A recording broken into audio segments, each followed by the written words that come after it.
right? I didn't just say that because I'm clickbaiting on some sort of thing, right? I felt like talking a little bit more about how you put things together um, today, right? I think there's a significant difference between. Best example is 9/11, right? Um, it's amazing, like I've learned from 25 years of trying to talk to people that are not interested in facts and figures and whatnot. And what any of it really matters. I've gone through too much of a personal journey that has been adjacent and has forged me the way that I am than anybody else.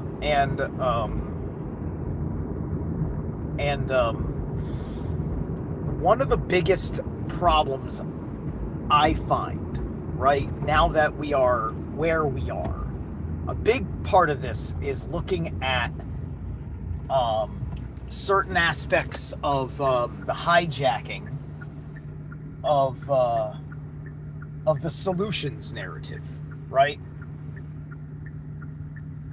I'm a big fan of Mark Passio's work, the One Great Work Network, and those anarchists of that definition of anarchy, not violent democratic socialism masked as the idea of a world with no masters and no slaves, right?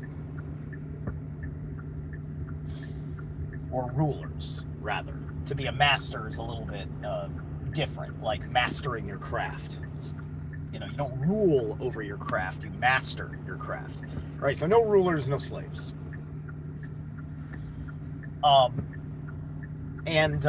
You look at communists and they got the No Kings protest, and that's them pretending that they're anarchists, right?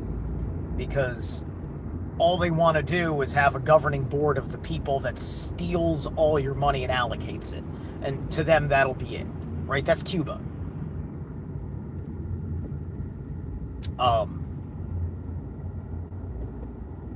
Or if you do the Chinese model, where you have highly centrally controlled corporations from, some of which are from foreign governments. And then you steal from everyone else. And then when that money runs out, you have the capital to back you up that you control and all this stuff, right? So like it's like you'd be better with a goddamn fucking king, an accountable king, as opposed to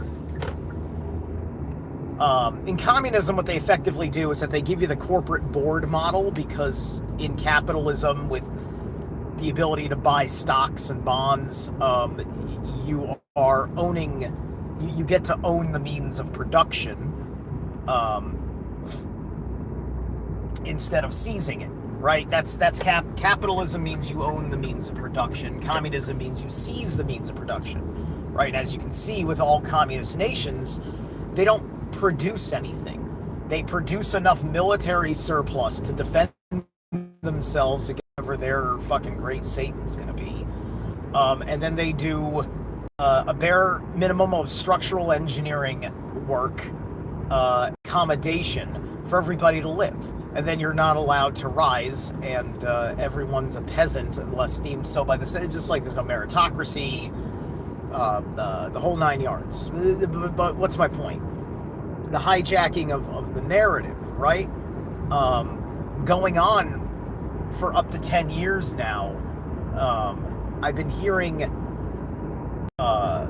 this very, very superficial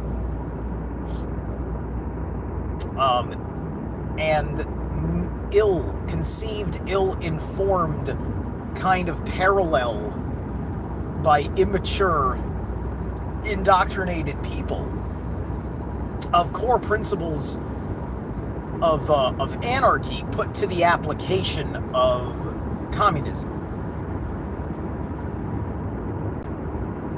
And how do you defend the values as you know that they are? And not letting that rhetoric get ahead of you, right? So all of the rhetoric has to change, because I personally believe, as I've been mentioning it before,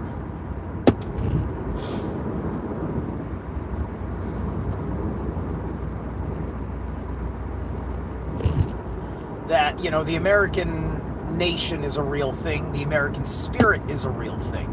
You know, it's just that, like, there's this one parsing issue of government. And how do you respond to government? Right? And so we're all born into this particular world. We were this small group enjoying the fruits of the reach of published freedom of speech, and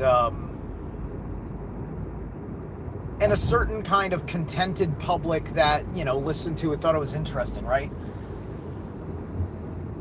A subtext was extracted by other parties that had the same grievance, but deeply wanted to lean into communism. I suppose maybe some people were leaning into capitalism too, but they come off much more elitist because, well, you know, capitalism kind of lends its favor comfortably to anybody who's got, who knows they've got the internal juice to be like, yeah, man, I know exactly what I'm doing with this craft, with this business acumen, with this management skill. I could fucking just make a corporation overnight if all this shit wasn't in my way, and I know how to fucking boss people around and everything else, and they're gonna make good money and I'm gonna make a shitload of money, right? And that's capitalism.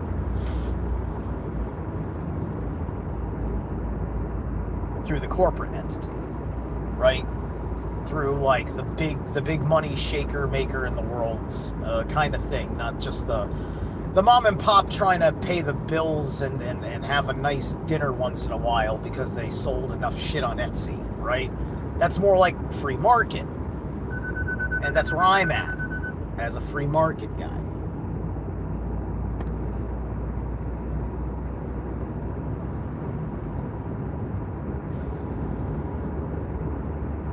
And so I have, my heart has been wavering. I see the demoralization campaign against a lot of things, and also I you know, like, I think I naively, like the communist, see these people as like to me, and that anybody that I'm being shown is like me and is possibly, I don't know, evil or something. Well, that's just a psyop. But honestly, no, I don't believe that in all cases anymore. I think that there's legitimacies to things now. I think the only reason why we're being non-interventionist outside of anarchist principles is appealing to 1776 fucking America. And that was just not going to be in the cards for us. I think that it's fair that the best among us in any age still doesn't know X, Y, and Z, right? We did not understand Iran, its king, its people in the 20th century. And we refused to understand who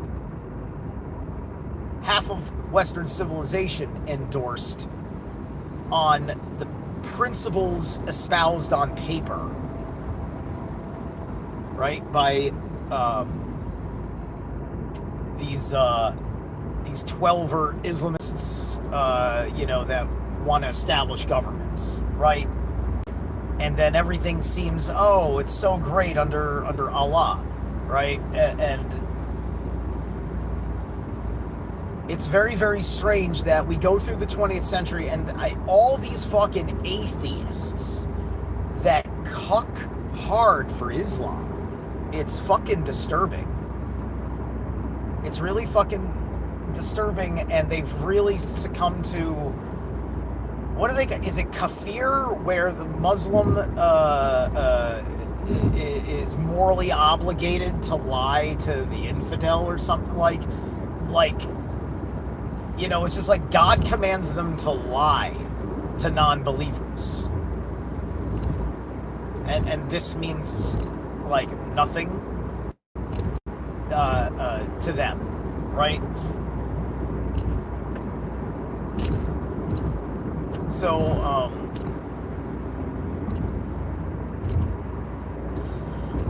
as I look and I say, like, okay, yeah, conspiracy, the Jewish thing, the Zionist thing, it's a real thing, like the stuff, like the verifiable things in the Epstein files are all of certainty true.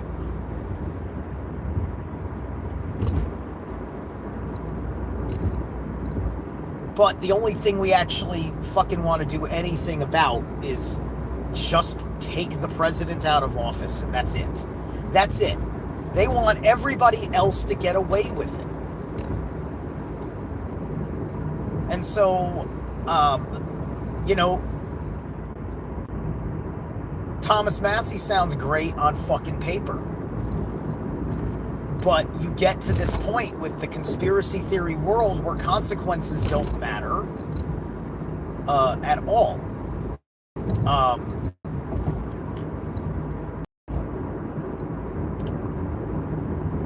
And you can be reckless with the fucking truth. There's a lot of fucking truths that the fucking anarchist communist stands on that I agree with. I just don't agree with how they're going about it. You just have to have a fucking discussion about the details of what it's about. That has to be its own fucking conversation. It's not what I want to go into here. I'm giving you a macrocosm explanation.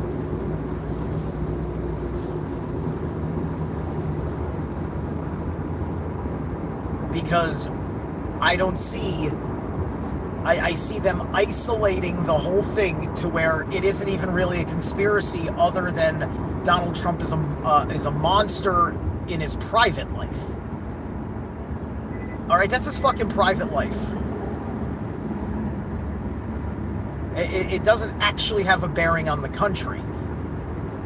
Bringing it out to tear him down does have a bearing on the country. And everybody wants to fucking...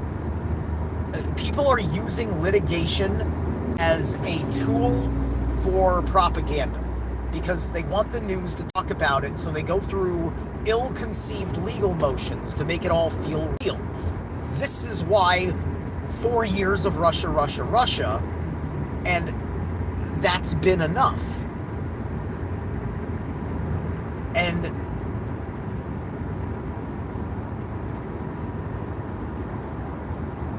the more and more I look at the way Americans are, and I think, because, look, what did Donald Trump say when he said, oh, I'm abandoning the memorandum of understanding against Iran? It's like, oh, it changed. Well, I got to know them. Well, I think Donald Trump has gotten to know the country very well, right? I have said harsh things about him, but at the end of the day, I needed to stop and say, you know what, it's not 2003 or something anymore. It's like anything I say in the conspiracy verse is just doing nothing but hurting America. It's just hurting America. We want to act like we fucking deserve it. like, there's natural consequences. No country is without sin and all this shit, right? And that's also my point. It's just that, like, no country is without sin.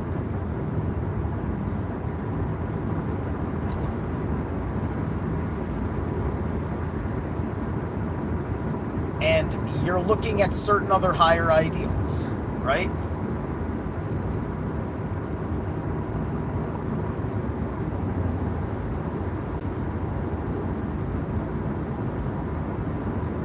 And people talk to each other,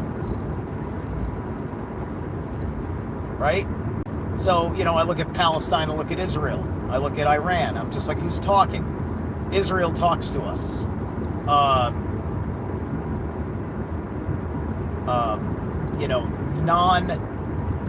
Non-12ers from Iran, they talk to us. Palestine doesn't talk to us, right? And there was a time where we were willing to listen. There was a time where we were far less in a full-throated kind of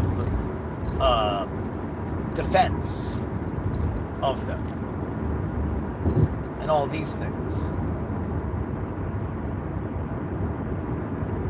right? Because, like, is the left going to beg us to go to war with China if they took Taiwan, right?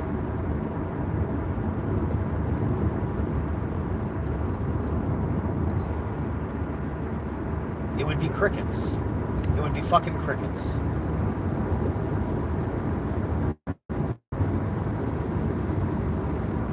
So everybody's deeply confused. And I think that because the internal mind of America is what it is in the day and age that we're living in, we have to reflect on how we personally, like you as an individual, then projecting out, have bettered yourself to be in a greater position to handle the matter.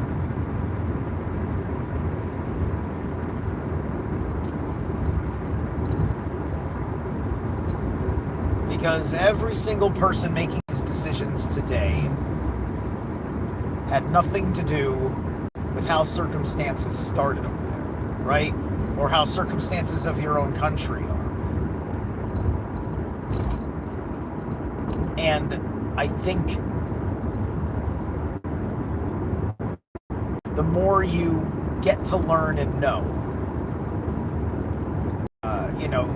who your own country is, including what it means when so much time has passed that a generation has emerged that has changed things, right? You had certain political arguments in the 1950s, early 1960s. It meant one thing.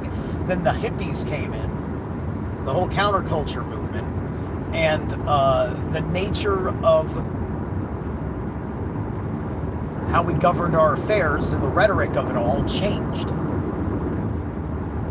right? And we get whoever is assuming the mantle of the liberal is always going to end up being the one who is the endorser of radical change. Perhaps ill-conceived and only heart-based under a convoluted mind. But that heart base may still have a good, authentic intention. But you're talking about retarded people, imbeciles, and everything else who aren't looking at what people are, how people are, and assuming every terrible quality in human beings is the fault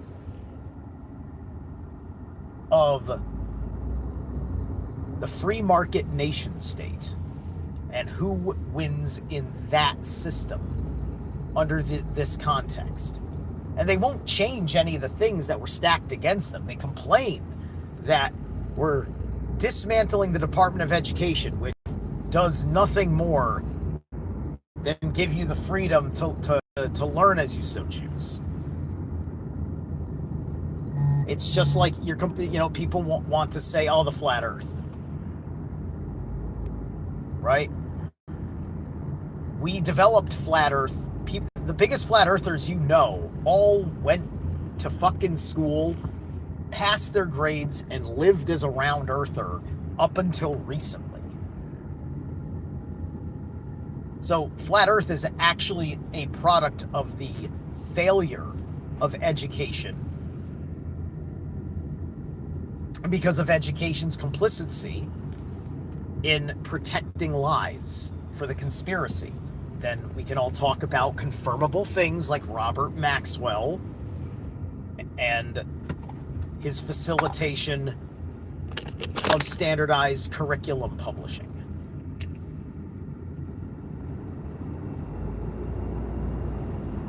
And so we're having this conversation because America's not producing minds like this anymore, right? Donald Trump is interested in importing foreigners in that are high skilled, that do the things that we don't do, right? If we're not creating enough computer technicians, we're going to have to, make a deal with another country for computer technicians. How stupid we are, how little we produce for the technologies that we need for our way of life, right? Like if people just stopped fucking learning how to do HVAC, we'd have no air conditioning with the limited amount of HVAC technicians and how much we'd have to bring people in. And then all of a sudden we look at, okay, who's got looks like the best option for HVAC is the people of Iran, right? And now you're just like, do you bring in 12er Islam so we can have air conditioning? Right? So this affects the global stage too. This affects certain aspects of leverage and why we don't just completely cut everything the fuck off. Right? There's no isolationism here. There's too much of a world that wants things a certain way. And we do not appreciate how unique our system of government really is, right? There's a reason why, with how our system of government is the way that it leaves such a differentiated impact. The people came for the World Cup, and it's not just what's in our stores that may impress them.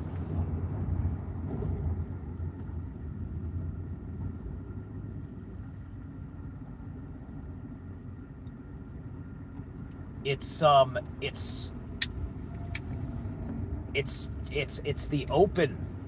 openness out here on the land, right? We aren't overwhelmed with every square inch of our country being some public works. Although with the AI data centers, it can fucking feel like that when you hear about the goddamn fucking scale of these bitches.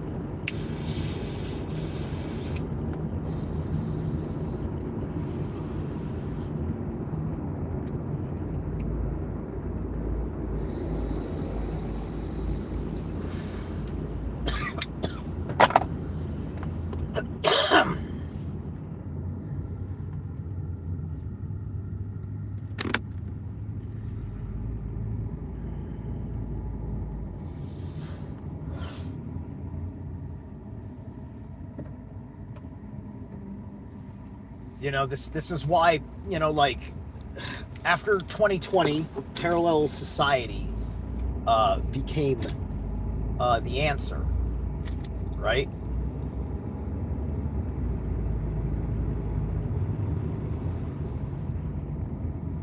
Because it's ridiculously hard to break ties, to make severances with this system.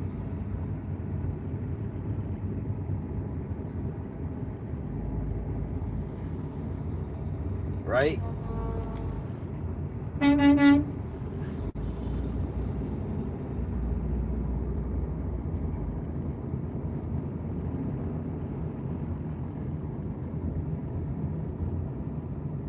So,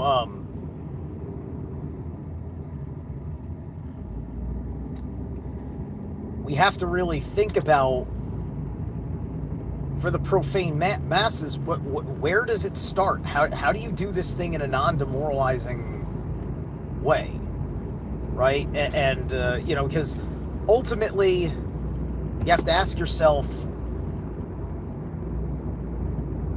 is it right for me to have such a hardcore principle stance that I think that I know, right? You think you understand the global chessboard as far as the exoteric issue of the people is concerned. This is why when I talk about certain things, I say, okay, this is an exoteric conversation, this is an esoteric conversation, right? Esoterically, you're talking about the global elites and this, that, and the other thing, and secret plans, and yada, yada, yada. But exoterically, people's lives and their needs and what they're on about and all of those consequences, it's like,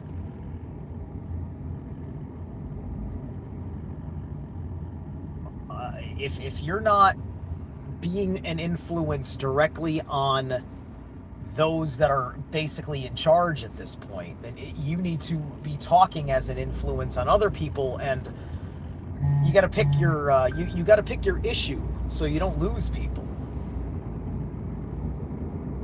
right? If you're going to talk about 9/11 being an inside job, and that, like, the entire government is implicated in that, like, it's always been the quite, like, like Alex Jones used to be very, he's, patriot about, like, I think Alex Jones actually is, like, I think that's why people like Alex Jones in some ways, regardless of what you think about him as a fraud or not,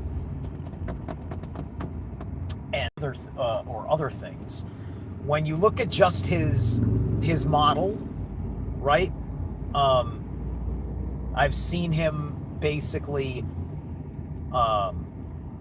give very, very strange answers to arguments out of, I think there's a deeper sense of, I feel like I'm hurting my country, and I think I feel the same thing that Alex feels, right?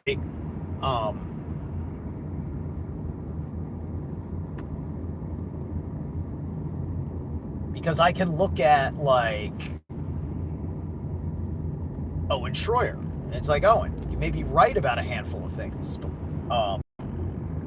but what's going on with you and the point that you want to get to? Why the hell did you bleach your hair like that and put on that weird mustache, right? Because, like, that messaging was just like, no, I'm done talking to other Chads. I'm done being a Chad. I'm going to be a creep now. It's just like, what, like, where is that look coming from? Why did you just change your look into something that is just completely alien, and everything else? I just think it's great that he had a good sense of humor about it when he, and actually fucking gave, pretty much gave props to Cheney the Vampire Slayer. Shout out Cheney.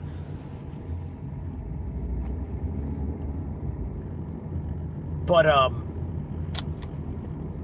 it's my same issue with Massey. It's like, Massey, okay, where are you going with all this? Other than, like, libertarianism for libertarian's sake.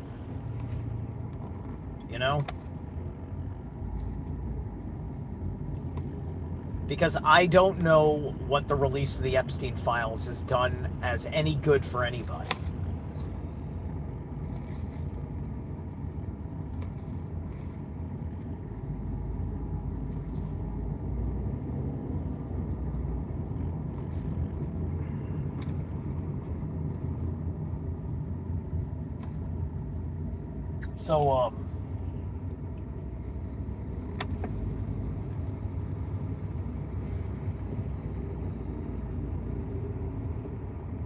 So ultimately, I'm now taking a deeper look at situation and say, like, regardless of the truth of a conspiracy and the wonderful fucking world of scapegoats we live in, talking about Zionism, Israel, Jews,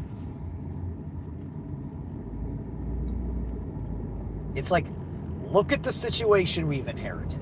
Think about all the people that are living there that were not part of a fucking conspiracy at the time. And then, you see, this is what happens. The way it goes exoteric is now the Jewish conspiracy is being completely framed by the character of the people who are true believers and their behavior and their personal life choices, right? And that's a separate issue. But then that issue becomes the distraction from the global Zionists. But at the same time, it's not a distraction because it's real, because this is what it's about. It's about people, where they live, and everything else.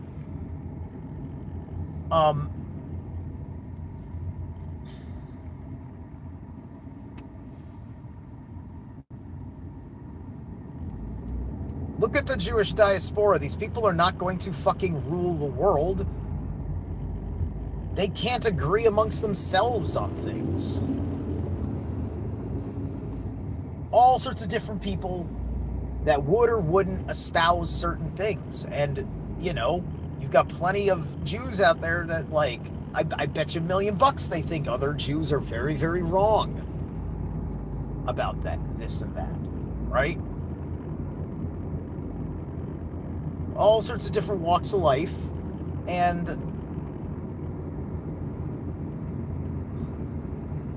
it takes being an occultist like me to, to get to the deeper meaning of all that through the scrutiny of scripture and symbolism and the history of all of that and the people behind it.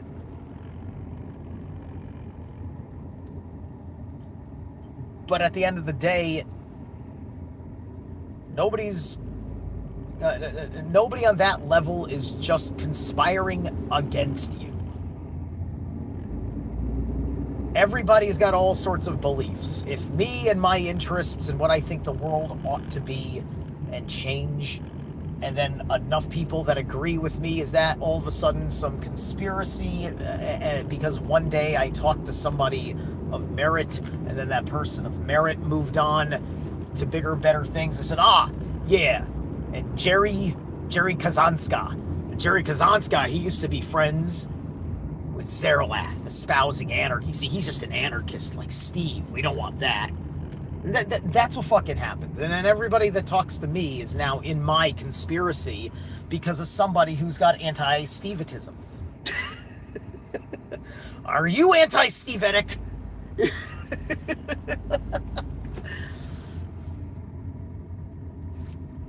What does Steve ever do to you? Steve? Which Steve? There are many Steves. That's the game.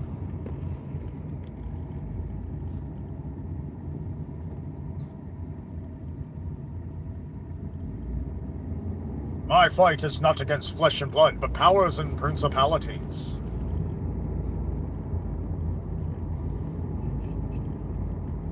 Which, of course, the irony is, if you were authentic about no kings, then yeah, you'd be fighting a power or a principality, because you're not trying to tear down the President of the United States. You're trying to tear down the office itself. To say we should not have a central institution of executive authority. But although the problem is that's exactly what you want, because you're going to say that your board of directors of your party is the authority as a voting commune on behalf of the rest of the people.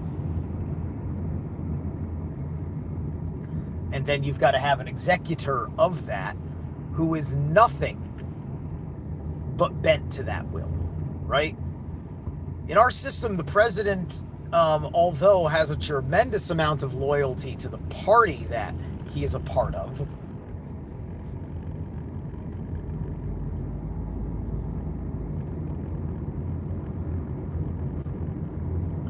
he will fight with his own kind on the nuances. I don't know if there's a fight on the nuances, per se, in China, right? I've seen countless demonstrations in recent years, even, of just what is indicative of their suppression of the people.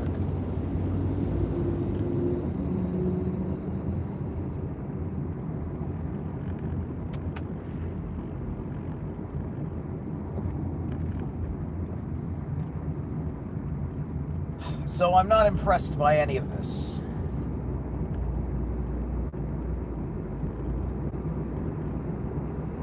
I think that this terrible creature we call government is just a thing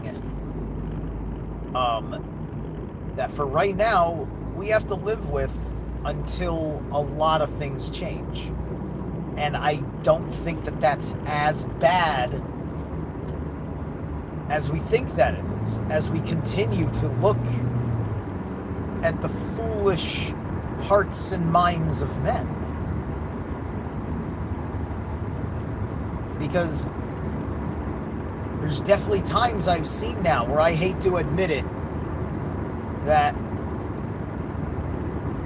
although I don't think that it had to be government to do the thing, government at least did the thing and did right. Whether it was going after people that may have been a personal threat to me as a outspoken person in this country.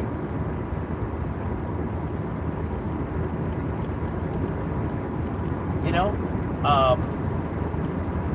Because everything about, like, Mark Passio's way makes perfect sense to me if I assumed that people still thought like they did in the 90s. And I think that it's indicative of Gen X. I'm Gen X.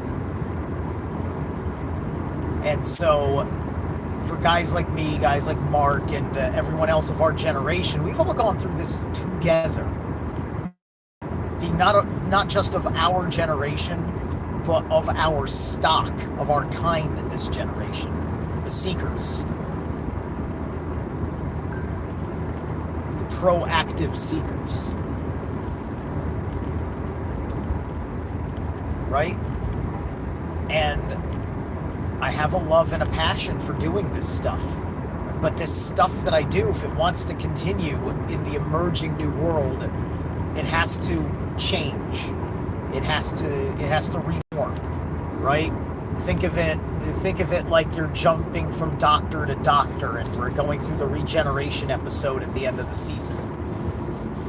Right?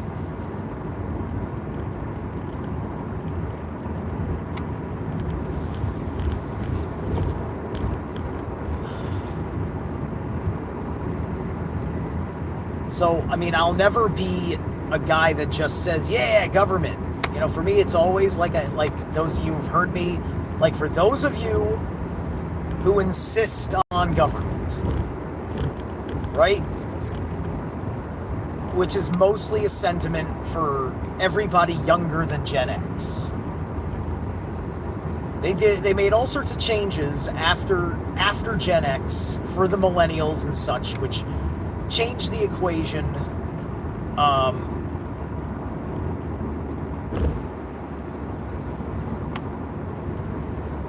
As they were continuing to hide their old ways, trying to install these new ways and get these kids into it, because they knew that most of Gen X was going to be checked out. They were either going to be destroying themselves or doing something, or doing it the hard way because they don't want to do it with it. And you believed in a certain kind of American freedom. And you felt deeply that it was the best. And you assumed deeply that everybody else would be able to rise from this. Even the ones that would struggle without government, because we still have each other. And each other is more powerful and more substantive and real and functionable than government. This legal fiction that can't fucking help you without asking for some increment of slavery.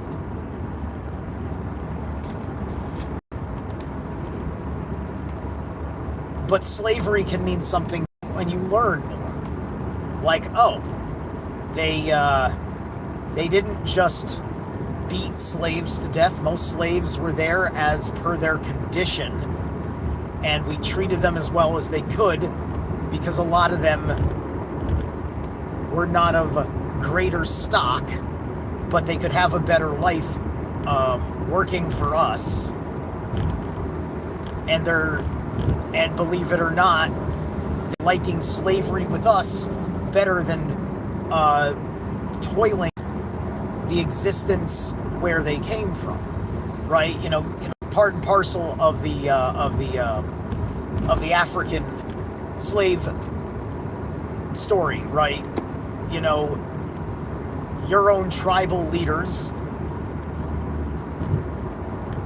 captured you and made a slave of you in their country to be sold to the slave traders, who then brought you to various different places, particularly America, to be put to work on the plantation. And unfortunately, there was like indignities. Not gonna lie, right? You know, we all saw Roots, and I'm pretty sure we can all feel pretty safe in saying that that maybe you weren't necessarily whipped about it like Kunta Kinte was, right? But you know, you go through the scenes in like the first early episodes of Roots, and you know you watch him go through the ship, go through X, Y, and Z.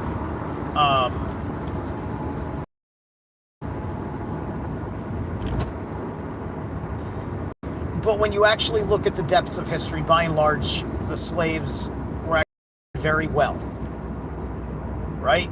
You know, it's just like, I'm anti-fucking socialist, but I'm not saying that you were treated horribly because you got welfare. It's just like there was just an economic problem and whatnot. There's lots of problems. The problem wasn't that you were getting beaten to death so you could have a place to live, right?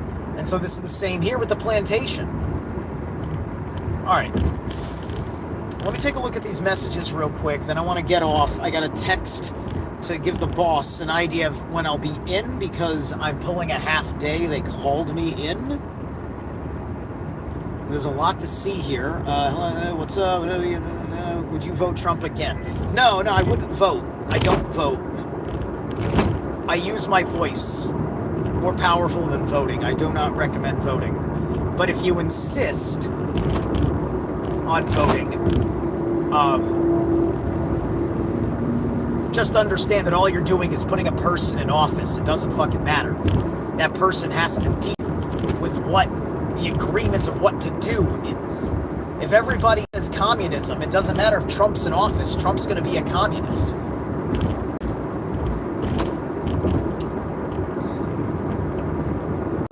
Let's see. They want to establish a base in the U.S. to take over. You're probably talking about Israel because they want to do the whole joint military thing.